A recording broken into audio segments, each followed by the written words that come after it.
Welcome back dear beautiful souls.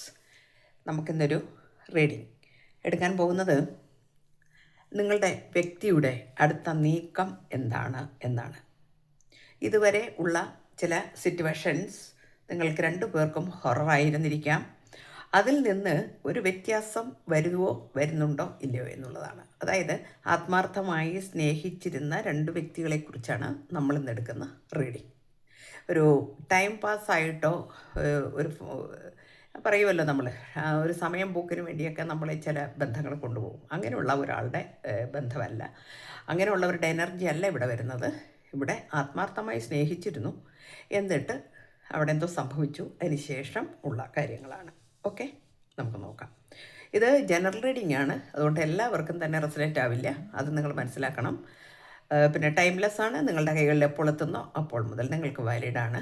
Male or female എല്ലാവർക്കും നമുക്ക് ഇത് ഒരുപോലെ കാണാം. ഓക്കെ, പിന്നെ നമ്മളുടെ ജീവിതത്തിലേക്ക് നെഗറ്റീവ് അട്രാക്റ്റ് ചെയ്യാതിരിക്കൂ. കാരണം തേർഡ് പാർട്ടി സിറ്റുവേഷൻസ് അതുപോലുള്ള കാര്യങ്ങൾ ഒക്കെ ഉണ്ട് എന്ന് നമ്മളിവിടെ പറയുമ്പോൾ മറ്റ് ആളുകൾക്കും എല്ലാവർക്കും അത് ഉണ്ടായിക്കൊള്ളണം എന്നില്ല. അപ്പോൾ നമ്മളിത് കേൾക്കുന്ന സമയത്തും എൻ്റെ ലൈഫിൽ അങ്ങനെ ഒരാൾ ഉണ്ടോ എന്നുള്ള ആ ഒരു ചിന്ത വേണ്ട. കാരണം വെച്ചാൽ എല്ലാവരുടെയും എനർജി അല്ല ഇവിടെ വരുന്നത്. സബ്സ്ക്രൈബ് ചെയ്ത് നിരന്തരം എൻ്റെ ചാനൽ നോക്കുന്ന ആളുകൾക്കാണ് നമുക്കിത് കൂടുതൽ സക്സസ് ആയിട്ട് വരിക, അല്ലെങ്കിൽ റെസനേറ്റ് ആയിട്ട് വരിക കേട്ടോ. ഓക്കെ, അപ്പം നിങ്ങൾ പിന്നെ സബ്സ്ക്രൈബ് ചെയ്യാതെയാണ് കാണുന്നതെങ്കിൽ തീർച്ചയായിട്ടും നിങ്ങൾ സബ്സ്ക്രൈബ് ചെയ്യണം. എന്നാൽ മാത്രമാണ് നിങ്ങൾക്കും അതിൻ്റെ ഒരു എന്താ പറയുക, നിങ്ങളുടെ എനർജി എനിക്കിവിടെ കറക്റ്റായിട്ട് കിട്ടുള്ളൂ. ഓക്കെ, നമുക്ക് റീഡിങ്ങിലേക്ക് കിടക്കാം. നമുക്ക് ഫസ്റ്റ് കാർഡ് കിട്ടിയിരിക്കുന്നത് 5 ഓഫ് പെൻറ്റിക്കിൾസ് എന്ന ഒരു കാർഡാണ്. അതായത് വളരെയധികം നിരാശനായിട്ടും വളരെ വേദനകൾ സഹിച്ചും ഇരിക്കുന്ന ഒരു വ്യക്തിയുടെ എനർജി ഇവിടെ വന്നിട്ടുണ്ട്. വേദനകൾ സഹിക്കുന്നു എന്ന് പറയുമ്പോൾ എല്ലാ അർത്ഥത്തിലും ഉണ്ട്. സാമ്പത്തികമായി വല്ലാതെ താഴേക്ക് പോയ ഒരവസ്ഥയാണ്. താഴേക്ക് പോയി എന്ന് പറഞ്ഞാൽ എന്താ പറയുക, അതിന് ഏറ്റവും മോശമായ ഒരു അവസ്ഥ നമുക്കിവിടെ കാണാൻ കഴിയുന്നുണ്ട്. അതുപോലെ തന്നെ അതുകൊണ്ട് പല കാര്യങ്ങൾക്കും അദ്ദേഹത്തിന് ഒരു തീരുമാനം എടുക്കാൻ കഴിയാതെ വന്നു എന്ന് കാണിക്കുന്നു. കാരണം 2 ഓഫ് സോർഡ്സ് ആണ് വന്നിരിക്കുന്നത്. അപ്പോൾ ഈ ഒരു വിഷയം ഉള്ളത് കൊണ്ട്, ആദ്യം കാണിച്ച കാർഡിലെ വിഷയങ്ങൾ, അതായത് 5 ഓഫ് പെൻറ്റിക്കിൾസ് ഉള്ളത് കൊണ്ട് 2 ഓഫ് സോർഡ്സിൻ്റെ എനർജി കൂടി വന്നതുകൊണ്ട് നമുക്ക് ഉറപ്പിച്ച് പറയാം, തീരുമാനങ്ങൾ നിങ്ങളുടെ ലൈഫിൽ എടുക്കാൻ ബുദ്ധിമുട്ട് വന്നു എന്നുള്ളതാണ്. നിങ്ങളോട് സംസാരിക്കാനോ, നിങ്ങൾക്ക് മെസ്സേജ് അയക്കാനോ, നിങ്ങളുമായിട്ട് കൂടിക്കാഴ്ച നടത്താനോ, അല്ലെങ്കിൽ എന്തെങ്കിലും ഒരു തരത്തിൽ പോലും ഒരു തീരുമാനമെടുക്കാൻ കഴിയാത്ത അവസ്ഥ അദ്ദേഹത്തിന് വന്നിരുന്നു. അത് കാര്യങ്ങൾ സാമ്പത്തികം മാത്രമല്ല. കാരണം ഇതിനകത്ത് ഇവിടെ ഒരു തേർഡ് പാർട്ടിയുടെ സിറ്റുവേഷൻ നന്നായിട്ട് തന്നെ നമുക്ക് പറയാൻ പറ്റും. കാരണം ഈ രണ്ടും വന്നിട്ടുണ്ട്. അപ്പോൾ തേർഡ് പാർട്ടി ഒരിടത്ത് ശക്തമായിട്ട് നിൽക്കുന്നുണ്ടായിരുന്നു. ഓക്കെ, പിന്നീട് നമുക്ക് കാണിച്ചിരിക്കുന്നത് സാമ്പത്തികമായിട്ടുള്ള ഇടപാടുകൾ ഈ തേർഡ് പാർട്ടിയുമായിട്ട് നടത്തിയിട്ടുണ്ടായിരിക്കാം. ഇവിടെ ഒന്നും ചെയ്യാൻ കഴിയാത്ത ഒരു അവസ്ഥ ഈ ഒരു കാർഡ് നമുക്ക് കാണിച്ചു തരുന്നുണ്ട്. പിന്നെ 9 ഓഫ് വാൻസ് വന്നിട്ടുണ്ട്. 9 ഓഫ് വാൻസ് എന്ന് പറഞ്ഞാൽ നമുക്കിവിടെ വളരെയധികം ബുദ്ധിമുട്ടുണ്ടാക്കി എന്ന് തന്നെയാണ് കാണിക്കുന്നത്. നമുക്ക് വളരെയധികം ബുദ്ധിമുട്ടുണ്ടാക്കിയ ഒരു വ്യക്തിയെ നമുക്കിവിടെ കാണിക്കുന്നു എന്നുള്ളതാണ്. എന്നുവെച്ചാൽ ബുദ്ധിമുട്ടുണ്ടാക്കുക എന്ന് പറഞ്ഞാൽ ഇവിടെ ഫൈറ്റ് നിരന്തരം നടത്തിയിരിക്കുന്നു എന്നൊക്കെയാണ് കാണുന്നത്. ഇവിടെ ഫൈറ്റ് ഉണ്ട്. അതുപോലെ തന്നെ നമുക്ക് പറയാവുന്ന ഒരു വലിയ ഒരു കാര്യം, ഓൺ ഗോയിങ് ബാറ്റിൽ നടന്നുകൊണ്ടിരിക്കുന്നു ഇപ്പോഴും. ആ വഴക്കിനൊന്നും യാതൊരു ശമനവും ഉണ്ടായിട്ടില്ല, ഇപ്പോഴും അത് തുടർന്നുകൊണ്ടിരിക്കുന്നു.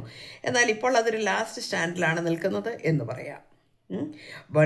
ഈ അടിയുണ്ടാക്കി വഴക്കുണ്ടാക്കി മാറിയിരുന്ന് കുറേ വിഷമങ്ങൾ അനുഭവിച്ച് അത് അവസാനത്തെ ആ ഒരു സിറ്റുവേഷനിൽ വരെ എത്തി എന്നുള്ളതാണ് കാണിക്കുന്നത്. ഓക്കെ, പിന്നെ എനർജി കംപ്ലീറ്റ് ഡ്രെയിൻഡായി എന്ന് കാണിക്കുന്നു. മടുത്തുപോയി എന്നാണ് കാണിക്കുന്നത്. മടുത്തുപോയി. കാരണം ഈ ഒരു മനുഷ്യൻ സ്വസ്ഥത, ശാന്തി, സമാധാനം എന്നൊക്കെ പറയുന്നത് അവനവൻ്റെ വീടുകളിൽ ഉള്ള വ്യക്തികളിൽ നിന്ന് കിട്ടണം. സമൂഹത്തിൽ ഇറങ്ങിയാൽ നമുക്കതിൻ്റെ പിന്നെ ബാലൻസാണ് നമുക്ക് കാണിക്കാൻ കഴിയുന്നത്. നമ്മുടെ വീട്ടിൽ നിന്ന് നമുക്ക് കിട്ടുന്നതിൻ്റെ പ്രതിഫലനമാണ് നമ്മൾ പുറത്തിറങ്ങുമ്പോൾ നമുക്ക് പിന്നെ പബ്ലിക്കിന് കൊടുക്കാൻ കഴിയുന്നത്. അപ്പോൾ ഇവിടെ ഒരുപാട് എനർജിയൊക്കെ ചോർന്ന് പോയിട്ട് ഒന്ന് ബാക്കിലേക്ക് നിൽക്കുന്ന ഒരു എനർജി കാണിക്കുന്നുണ്ട്. കാരണം അടുത്തു ഇനി എനിക്കിത് കഴിയില്ല കൊണ്ടുപോകാൻ എന്നാൽ അവിടെ ചില പിന്നെ ധൈര്യം സംഭരിക്കുന്നു എന്ന് കാണിക്കുന്നുണ്ട്. ഇങ്ങനെയൊക്കെ ആണെങ്കിലും ധൈര്യം സംഭരിക്കുന്നുണ്ട്. ഞാൻ തോറ്റു ഒക്കെ ശരിയാണ്, പക്ഷേ ഇനി ഇതിങ്ങനെ വിട്ടുകൊടുത്താൽ എനിക്ക് പറ്റില്ല.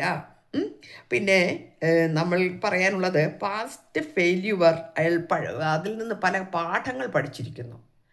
അതായത് പിന്നെ ഇവിടെ തോറ്റ് തോറ്റ് തോറ്റ് തോറ്റ് തോറ്റ് പിന്നെ എല്ലാം സറണ്ടർ ചെയ്ത് കൊടുത്ത് ഈ വ്യക്തി വല്ലാതെ കഷ്ടപ്പെട്ടിരിക്കുകയാണ്.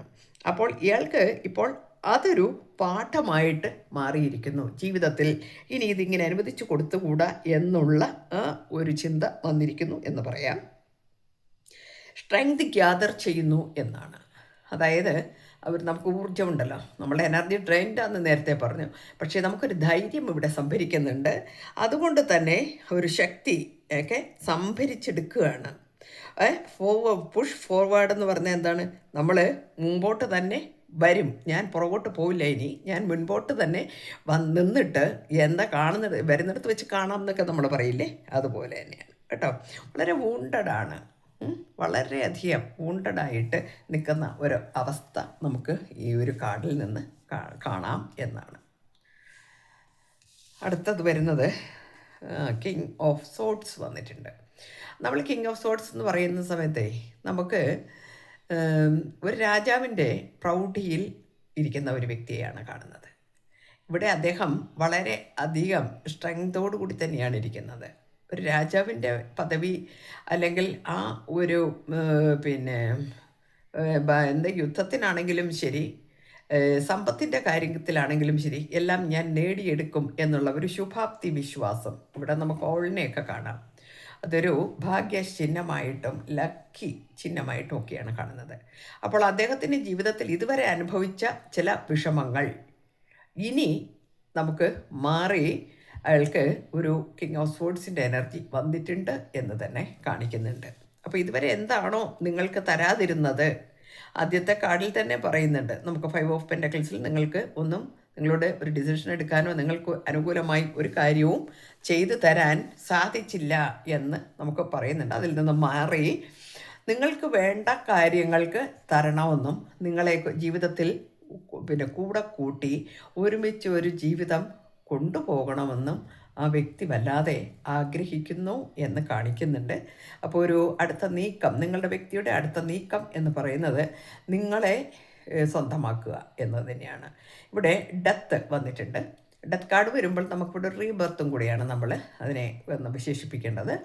അതായത് ഇതുവരെയുള്ള ഈ സിറ്റുവേഷൻസ് അദ്ദേഹത്തിന് മാറുന്നു. അല്ലെങ്കിൽ അദ്ദേഹം എന്ന് ഞാൻ പറയുമ്പോൾ നിങ്ങൾ വിചാരിക്കേണ്ട കേട്ടോ, ഇവിടെ ജെൻസിനെ പിന്നെ പരിഗണിക്കുന്നില്ല എന്ന് കരുതരുത്. ഇത് നിങ്ങളുടെ പാർട്ട്ണർ ആരോ ആ രീതിയിൽ എടുക്കണം കേട്ടോ. അപ്പോൾ ഡെത്തോ ആൻഡ് റീബർത്ത് വരുമ്പോൾ എന്ന സമയത്ത് എന്താണ് വരുന്നത്? ഡെത്ത് എൻഡായി, പിന്നെ അടുത്തത് വരുന്നത് ഒരു ബിഗിനിങ് ആണ് വരുന്നത്. അപ്പോൾ ഒരു പുതിയ തുടക്കം നിങ്ങളുടെ ജീവിതത്തിലേക്ക് വരുന്നു എന്നാണ് കാണിക്കുന്നത്. അപ്പോൾ ഒരു പുതിയ തുടക്കം വരുമ്പോൾ നിങ്ങളുടെ ലൈഫിലേക്ക് ഒരുപാട് മാറ്റങ്ങൾ വരാൻ പോകുന്നു. നെക്സ്റ്റ് കാർഡ് വന്നിരിക്കുന്നത് 6 ഓഫ് കപ്സ് ആണ്. നമ്മൾ പറഞ്ഞതുപോലെ തന്നെയാണ്. അപ്പോൾ ഒരുപാട് മാറ്റങ്ങൾ വരാൻ പോകുന്നു. നിങ്ങളുമായിട്ടുള്ള ജീവിതം ഒരുമിച്ച് സ്വപ്നങ്ങളിൽ സോൾമേറ്റാണ് എന്നത് കാണിക്കുന്നുണ്ട്. നിങ്ങളുടെ ബന്ധം ഈ വ്യൂവേഴ്സ് ആരാണോ ഇത് കാണുന്നത്, ആ കാണുന്ന വ്യൂവേഴ്സ് സോൾമേറ്റ്സ് ആണ് എന്ന് എടുത്ത് പറയുന്നു. കാരണം എന്താ വെച്ചാൽ പിന്നെ 6 ഓഫ് കപ്സിൻ്റെ എനർജിയാണ് നമുക്ക് കിട്ടിയിരിക്കുന്നത്. വളരെ സ്നേഹത്തോടു കൂടി, ഐക്യത്തോടു കൂടി, സന്തോഷത്തോടു കൂടി നിങ്ങൾ ജീവിക്കുവാൻ നിങ്ങൾക്ക് കഴിയും. കാരണം നിങ്ങൾ സോൾമേറ്റ്സ് ആണ്. ഓക്കെ, അപ്പം നിങ്ങൾ അന്യോന്യം കാര്യങ്ങൾ മനസ്സിലാക്കി ജീവിക്കാൻ പ്രാപ്തരാണ്, അതിന് പ്രാപ്തിയുള്ളവരാണ്. നിങ്ങൾക്കേ അതിന് കഴിയുള്ളൂ. ഓക്കെ, നിങ്ങൾക്കതിന് കഴിയും. കാരണം വെച്ചിട്ടുണ്ടെങ്കിൽ വേറെ ഏതൊരു പാർട്ട്ണർ ഈ ആളുടെ ജീവിതത്തിൽ വന്നാലും ഇതുപോലെ കൊണ്ടുപോകാൻ കഴിയില്ല. ഒരുപക്ഷെ നമ്മളുടെയൊക്കെ ലൈഫിൽ എല്ലാവരെയും ഉൾക്കൊള്ളാൻ നമുക്ക് കഴിയാത്തതായിരിക്കാം. അത് നിങ്ങൾക്ക് അത് സാധിക്കുമെന്നും നിങ്ങളല്ലാതെ മറ്റൊരു വ്യക്തി ഒരു പാർട്ട്ണറായിട്ട് അദ്ദേഹത്തിൻ്റെ അല്ലെങ്കിൽ അവരുടെ കൂടെ ഉണ്ടായാലും അത് സക്സസ് ആവില്ല എന്നും വിശ്വസിക്കുന്നു എന്നാണ് നമുക്ക് കാർഡ് കിട്ടിയിരിക്കുന്നത്. നമുക്കിത്രയും നേരം ആദ്യത്തെ സിറ്റുവേഷൻസൊക്കെ നമുക്ക് കണ്ടു. അത് കഴിഞ്ഞ് അവസാനം നമുക്ക് വന്നിരിക്കുന്നത് 6 ഓഫ് കപ്സിൻ്റെ എനർജിയാണ് വന്നിരിക്കുന്നത്. നമുക്ക് ഏതായാലും ഈ റീഡിങ് വളരെ പോസിറ്റീവായിട്ടാണ് ഇപ്പോൾ വരുന്നത്. അപ്പം നമുക്ക് ലാസ്റ്റ് ഒരു കാർഡും കൂടി ഞാൻ എടുത്ത് നോക്കി. 6 ഓഫ് ഫാൻസ് വന്നിട്ടുണ്ട്. സക്സസ് ആണ് വന്നിരിക്കുന്നത്. എല്ലാത്തിൽ നിന്നും വിജയിച്ചു നിൽക്കുന്ന ഒരു വ്യക്തിയുടെ എനർജിയാണ് നമുക്കിവിടെ വന്നിരിക്കുന്നത്. എല്ലാ കാര്യങ്ങളും റെഡിയാകാൻ പോകുന്ന ആ ഒരു സിറ്റുവേഷനാണ് കാണുന്നത്. എന്നുവെച്ചാൽ ഡിവൈൻ നിങ്ങൾക്ക് അതിനുള്ള അവസരം തരുന്നു എന്ന് കാണിക്കുന്നു. നിങ്ങളുടെ വ്യക്തി ആരായിരുന്നാലും ഇതുവരെ അനുഭവിച്ച എല്ലാ വിഷമങ്ങളും ഒറ്റയ്ക്കാണത് പൊരുതി ജയിച്ചത് കേട്ടോ, അതും പറയാം. ഒറ്റയ്ക്ക് പൊരുതി ജയിച്ചു. നിങ്ങളെ മാറ്റി നിർത്താൻ കാരണം നിങ്ങൾ കൂടി ഈ വിഷമങ്ങൾ അറിയണ്ട അല്ലെങ്കിൽ അനുഭവിക്കണ്ട, ആ വേദന കൂടി താങ്ങണ്ട എന്ന് കരുതി മാറ്റി നിർത്തി സ്വയം എല്ലാ പീഡനങ്ങളും ഏറ്റുവാങ്ങി ഇത്രത്തോളം വിജയിക്കാൻ സാധിക്കുന്നു എന്നാണ്. അപ്പോൾ നിങ്ങളെ കൂടി ജീവിതത്തിൽ കൊണ്ടുവന്ന് സക്സസ് ആകണം എന്നാണ് നമുക്ക് കിട്ടിയിരിക്കുന്നത്. 6 ആണ് നമുക്ക് 2 കാർഡ്സ് കിട്ടിയിരിക്കുന്നത്. ഓക്കെ, എല്ലാവർക്കും നല്ലത് വരട്ടെ. Thank you universe.